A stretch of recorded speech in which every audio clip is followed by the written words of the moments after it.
বিশ্ববিখ্যাত বুজুর্গ হযরত হাসান বসরি রাহমাতুল্লাহ আলাইহি জগৎ বিখ্যাত বুজুর্গ ছিলেন, তাবিঈ ছিলেন, আউলিয়াদের সরদার ছিলেন। তিনি বলতেন, আমি যখনই কোনো নেক আমল করি তখনই আমার দিলের মধ্যে কথার তৃপ্তি হয়, আমার কাছে শান্তি লাগে, আমার কাছে কথার আনন্দ লাগে যে নিশ্চিত আমার আল্লাহ এই মুহূর্তে এই নেক আমল চালু অবস্থায় আমাকে ভালোবাসতেছেন, পছন্দ করেছেন, এই জন্যই আমাকে নেক আমলের তৌফিক দিয়েছেন।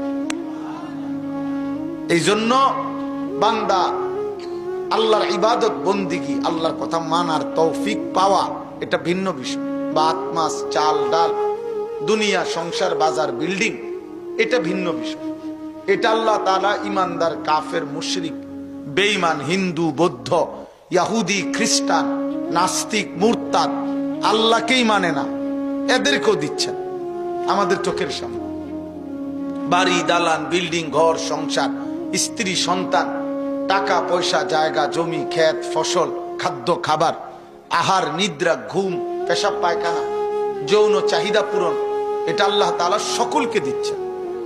ইমানদার নাফরমান সবাইকে, অনুগত অবাধ্য সবাইকে, এমনকি জন্তু জানোয়ারকে, কুকুর বিড়াল শুকর গরু ছাগল এগুলোও দুনিয়া ভোগ করে। যেই দুনিয়াতে আমরা ভোগ করি ওই দুনিয়া কুত্তাও ভোগ করে, ওই দুনিয়া জানোয়ারও ভোগ করে, এই পৃথিবী ভোগ করে সে, এই আলো বাতাসই উপভোগ করে সে। অতএব দোস্ত, এটা কোনো আশ্চর্য